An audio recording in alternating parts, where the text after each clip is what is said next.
cantidad, un cúmulo de información que ha mostrado a jóvenes menores de 15 años, en torno a los 15 años, pero menores de edad, delinquiendo. Y delinquiendo de una manera con mucha violencia. No es que sea un hecho aislado, ni que hoy nos sorprendamos, pero pareciera ser, no sé si tenemos números sobre el tema, que esto ha ido al alza.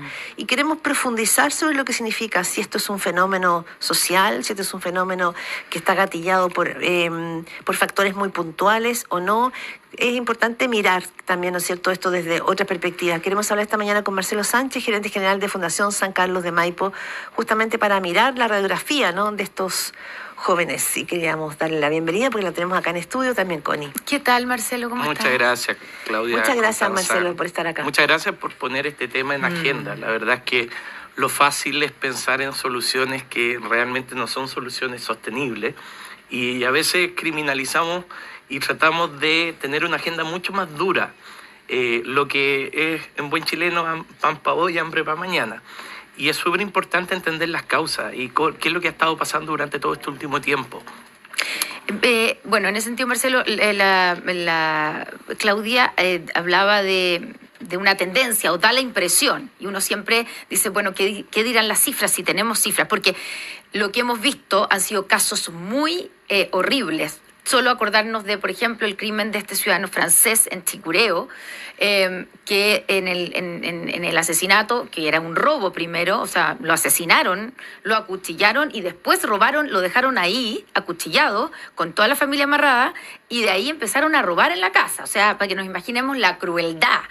Y hay ahí un niño, porque no puedo imaginarme otra cosa, de 15 años, menor de edad. Hay otros 2 menores de edad y después hay un adulto, pero y vemos muchos casos así. Ayer en La Calera también un estudiante de 17 años baleado en la cabeza, el que lo balea, o por lo menos el detenido, 15 años. Las cifras hablan de un aumento de la participación de menores de edad, de adolescentes, en los delitos y en delitos violentos. A ver, justamente hay que hacer esa distinción. Sí. O sea, históricamente los delitos, la delincuencia juvenil ha ido bajando desde la implementación de la reforma a la ley penal adolescente. De todos los delitos. De todos los delitos. O sea, si antes eran 100.000 niños los que participaban en delitos, hoy día estamos hablando del orden de los 35.000, habiendo bajado sostenidamente hasta antes de pandemia del orden de los 21.000, 22.000, y hoy día volvimos a tener cifras sobre los 34.000. Por lo tanto, en términos generales, si uno lo mira estructuralmente, hay un descenso significativo, pero hay una tendencia en los últimos 4 años de volver a incrementarse. Y lo más significativo, lo más complejo, es que hay un segmento de la población que es un segmento violento, que se dedica a los delitos violentos contra las personas. Y eso es lo que hemos visto este último tiempo crecer. Carabineros ha cifrado que ha aumentado más de un 40% la participación de niños en bandas delictivas, y que 1 de cada 3 o incluso 1 de cada 2 son miembros de una banda delictiva, son niños. Entonces, pero, perdón, porque Marcelo Sánchez, usted seguramente viene haciendo seguimiento. La percepción, efectivamente, a veces los datos no van de la mano de la percepción, pero la percepción es que hoy día, y uno lo ve en relatos de personas que han tenido un cierto portonazo, es que hoy día hay jóvenes entre 13 y 16 años que están armados, que se pueden bajar, que pueden dispararle a usted por un celular. Es decir, que los niveles de violencia son extremos. Y sabemos que el crimen organizado opera con los famosos soldados. Pero ¿qué es lo que ha cambiado hoy día, a su juicio, en la radiografía que podemos hacer a estos jóvenes para que operen, para que funcionen de esta manera? Yo sé que ya iremos a las razones sociales, pero en lo concreto la ciudadanía está muy asustada porque no lo voy a hacer diferenciar así, pero me imagino que es distinto una persona de 40, 30 años con arma a un niño de 14 años con un arma. Sí, la verdad. O sea, los dos son terribles. Pero parece ser que el de 14 está dispuesto a matar más que el de 40. Lo que pasa es que aquí hay varios elementos, pero el principal es que hace 5 o 6 años atrás, particularmente durante la pandemia, hubo un cambio muy importante en los tipos de organizaciones criminales que están operando en los territorios. Fundamentalmente entró fuertemente la vinculación con el narcotráfico internacional. Particularmente cambiaron las rutas del narcotráfico. O sea, nosotros teníamos que la marihuana, la cannabis sativa, la cannabis índica, eran de la ruta paraguaya. Venían desde el Paraguay, ingresaban, eran las dominantes, las más fuertes. En pandemia empezó a entrar fuerte la creepy. La creepy es un tipo de marihuana que es 7 veces más adictiva que la sativa. Porque tiene químicos, ¿o no? No, es genéticamente modificada desde mucho antes. Ya. Pero la especialización en esa droga la tienen los colombianos. Y cuando entra el narcotráfico colombiano, entra en asociación con el narcotráfico mexicano. Y el narcotráfico mexicano tiene una particularidad, es tremendamente violento. Y adicionalmente tiene mejor acceso a armas por el contrabando que hace desde Estados Unidos de las armas. ¿Y cómo las entra a Chile? Por 26 puertos distintos que no tienen control, vía submarina, etcétera. Y ustedes empezaron a ver que cambiaron las configuraciones de armas de los grupos. Ustedes empezaron a ver la Glock, la .40, la .9, las Mickey Mouse, que son las Glock que tienen adosados tambores, que funcionan como metralletas. Ese es el estándar hoy día.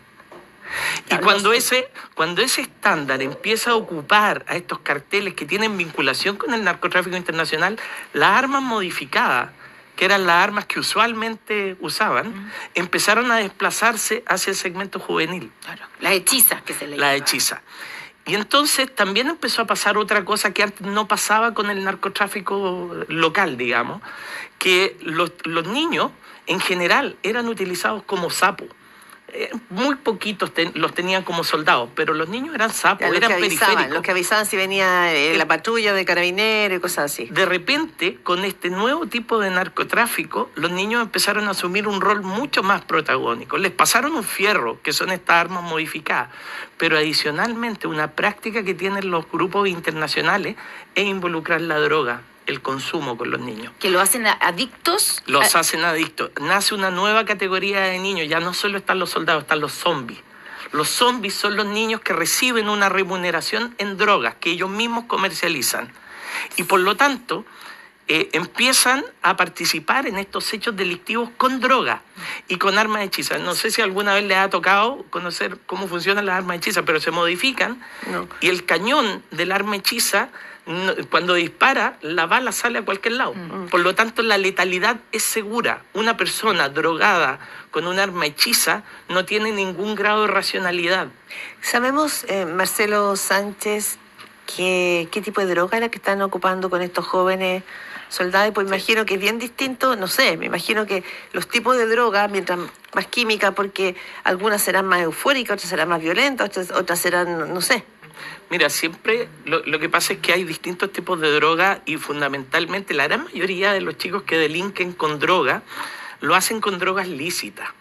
Lo hacen con benzodiazepina que adquieren en el mercado informal. En Chile se venden 4 millones de cajas de benzodiazepina al año y 1 millón terminan en sobrantes que derivan en el mercado informal, en las colas de las ferias libres, etcétera, etcétera.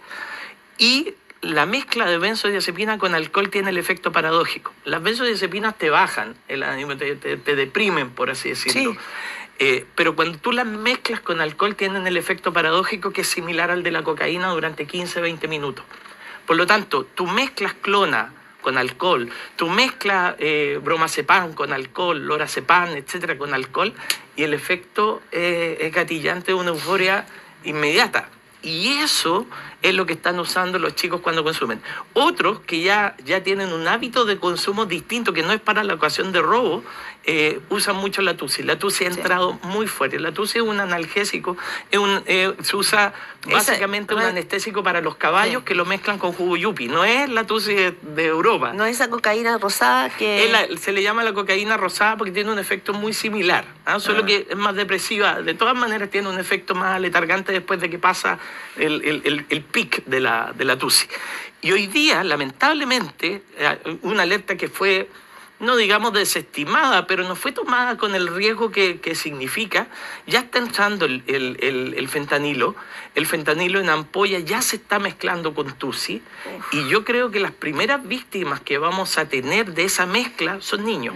Y niños que están vinculados a estas organizaciones delictivas. Marcelo, por supuesto que detrás está todo el entorno social de esos niños, ¿cierto? Ese es como el gran tema de fondo, pero pero yo quiero llevarte a la discusión que se toma hoy día, la campaña electoral, que probablemente esto va a ir increciendo a medida que nos acercamos a las elecciones, y es qué se hace con estos niños que actúan como con una violencia de adulto o peor todavía, que no temen nada, que se sienten orgullosos además. O sea, después de la muerte de este ciudadano francés, al niño de 15 años que lo atraparon tenía video mostrando lo que hacían y enorgulleciéndose.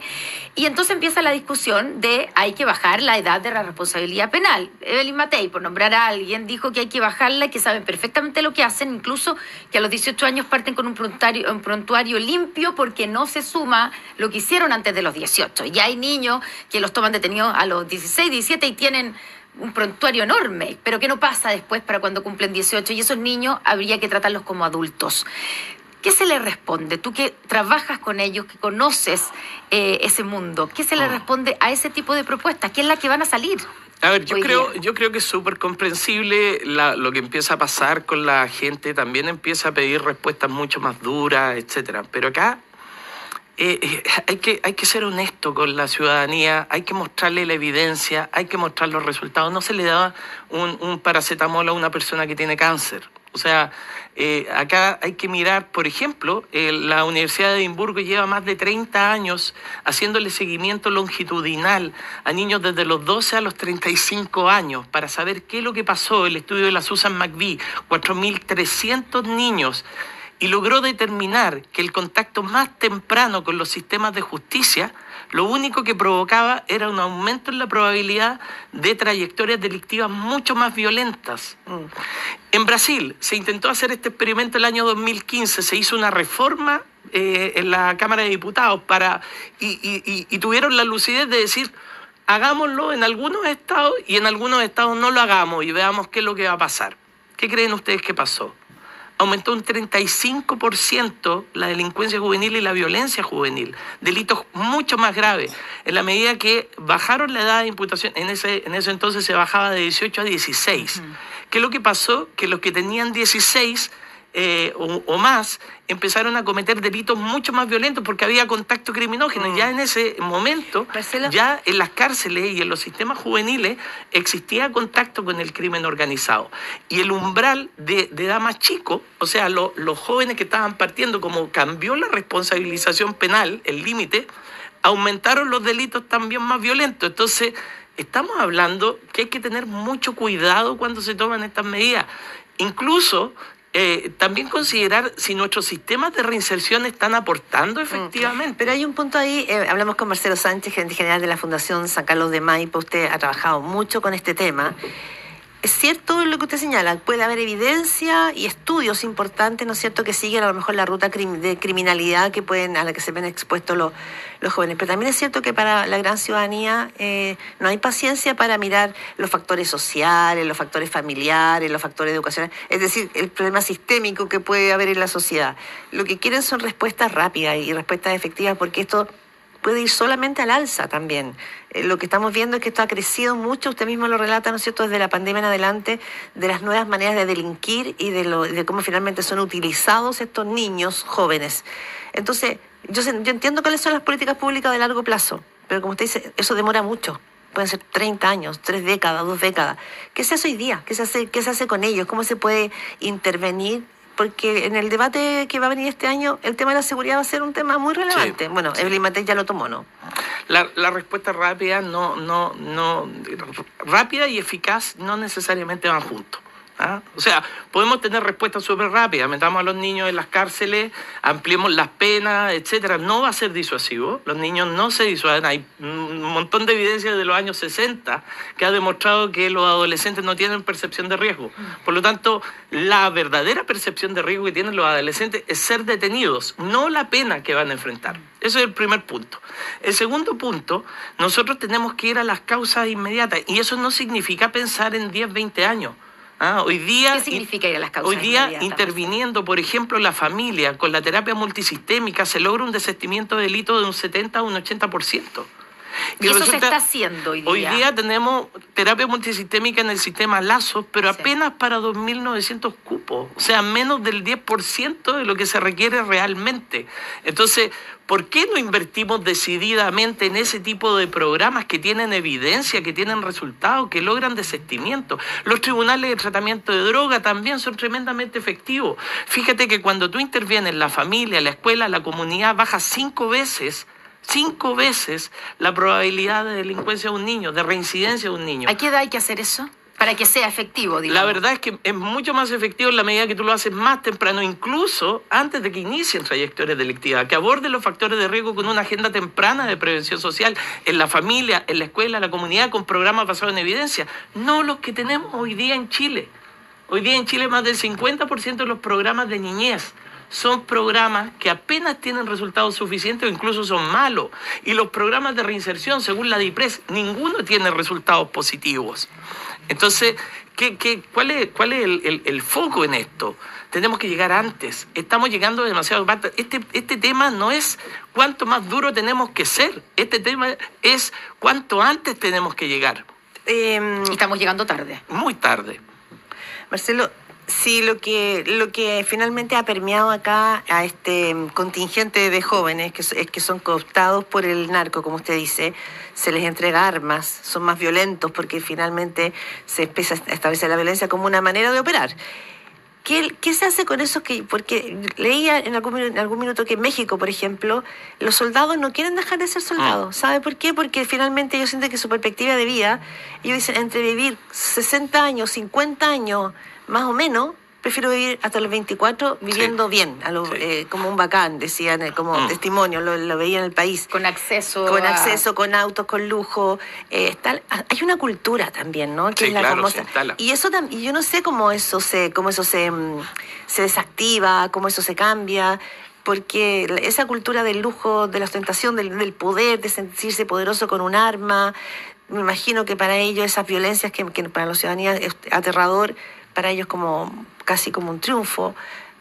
¿Cómo se hace ahí esa intervención? Porque cuando los cambios son culturales es más difícil. Por supuesto, y por eso es que no hay soluciones que sean rápidas. Acá esto es un cambio cultural y muy profundo. El 80% de los jóvenes que delinquen vienen del 20% de los territorios más pobres, donde hay exclusión social, donde hay brecha. Cuando el Estado no está, ese espacio lo ocupa el narco. Y entonces la mirada real, la mirada concreta, la que nos va a llevar a un cambio, significa hacernos cargo de esos problemas sociales. Y esto no es buenismo, esto es eficacia. La prevención es eficaz.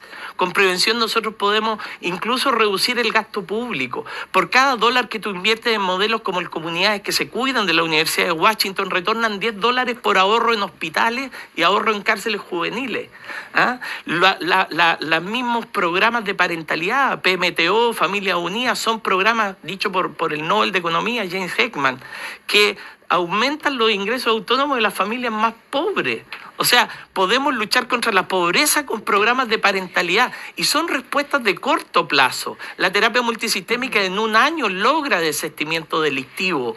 Entonces, por eso que te digo, 7 de cada 10 jóvenes dejan el delito en la medida que vuelven a una familia prosocial o vuelven al colegio. Las escuelas de reingreso educativo disminuyen la reincidencia en un 40%. Entonces, tenemos que dotar de esta infraestructura a todas las comunas donde hay altos niveles de exclusión social. Tenemos que ofrecer oportunidades. Y mira, te lo digo con algo súper concreto. No sé si ustedes tienen hijos chicos adictos a las pantallas. A un niño cuando tú llegas a la casa y está metido en un celular, no va a ser que tú le digas, oye, déjate el celular o te voy a castigar o te voy a cortar el internet, lo que va a lograr que el niño deje las pantallas. Es que tú le des una oportunidad entretenida y le digas, vamos al mall, al cine, vamos a la plaza, hagamos esto otro. Eso va a alejar a los niños de las pantallas. Bueno, esto llévalo a la realidad del Estado con los niños que no han tenido oportunidades, que vienen en entornos de exclusión, que antes de ser victimarios fueron víctimas, 7 de cada 10 fueron víctimas de violencia intrafamiliar severa. Entonces, esos son los códigos que manejan y esos son los códigos que hay que desactivar. Marcelo, claro, y se nos va un poco el tiempo, pero eso que tú dices es sumamente relevante y es lo que a veces se nos pierde, ¿cierto? La prevención y ir a las causas, porque eso nos va a permitir sacar a varios que iban en un callejón sin salida, sacarlos de ahí, de esa carrera, iniciar esa carrera delictual. Pero ¿qué se hace? Porque uno puede apostar a hacer cosas en paralelo, ¿cierto? Eso hay que hacerlo de todas maneras. Y estoy de acuerdo contigo que esa es la intervención profunda e importante. ¿Qué se hace con los que hoy día están convertidos en delincuentes? Con el niño, adolescente de 15 años que es capaz de asesinar, de acuchillar a una persona y después dejarlo ahí muerto y robar en la casa. Ese niño que fue formalizado ayer, estoy por un caso puntual, digamos, pero de estos hay varios, va a ir a un centro cerrado, del que muchas veces dicen se escapan, o allá adentro además no hay ninguna reinserción. ¿Qué se le dice? Yo sé que suena efectista, pero ahí hay una familia con un drama. Claro. Pero con drama digo la víctima y todas las víctimas. ¿Qué se le dice de ese niño? ¿Qué vamos a hacer con ese niño? En primer lugar, la ley penal adolescente establece penas que están asociadas a las etapas de desarrollo precisamente para la rehabilitación. Muchas veces esas penas son quebrantadas y por lo tanto hay que mejorar los mecanismos para que se condene rápidamente, porque mientras están imputados no reciben ningún programa de reinserción. Claro. Y hoy día, ¿qué es lo que pasa? Las internaciones provisorias superan la cantidad de condenados. Y por lo tanto se van a internación provisoria, no pueden recibir programas de reinserción y por lo tanto no se hace ningún cambio. O sea, primero agilicemos los procesos. O sea, lleguemos a una condena efectiva inmediatamente y ejecutemos la pena como corresponde. Sí, pero no en una cárcel. O sea, depende, porque si hay un delito que es grave, tiene que ser una cárcel, pero en condiciones que permitan evitar el contacto criminógeno. Hoy día los grupos extorsivos también están llegando al interior de los centros de reinserción juvenil. Por lo tanto, no pueden estar en cercanía siquiera de un primerizo o de alguno que ha cometido un delito y que después va a salir profesionalizado de delitos graves. Por lo tanto, tenemos que generar condiciones carcelarias de segregación de la población penal. Lo mismo en las cárceles adultas. En las cárceles adultas ya opera el crimen organizado, ya tenemos grupos extorsivos. Son sus oficinas. Por lo tanto, y eso va a hacer un vaso comunicante rápidamente con el sistema de reinserción juvenil. Sí, lamentablemente, Marcelo Sánchez, esto da para una larga, mucho más larga, porque pone la complejidad también del tema. Hablamos con Marcelo Sánchez, gerente general de la Fundación San Carlos de Maipo. Pero solo una cosa me queda, es como en el fondo que aquí el Estado tiene que salir a dar una batalla de rescate de esos jóvenes, un poco eso lo entiendo, pero yo no sé si se lo van a lograr quitar de las manos del crimen organizado, porque puede ser más tentador para ellos funcionar ahí. Es que primero darle a la batalla al crimen organizado. Tenemos una ley que es la 21.444, que castiga, sanciona a los adultos que involucran en acciones delictivas. Bueno, démosle fuerza, démosle herramientas al Ministerio Público para que persevere en la persecución penal de aquellos adultos. Entremos a los territorios. Fíjate que en el menos del 20% del territorio ocurre el 70% de los homicidios, justo donde está el narcotráfico y justo donde está el comercio informal. Démosle duro a las bandas delictivas, aislemos a los 1.200 líderes de bandas delictivas que están en las cárceles.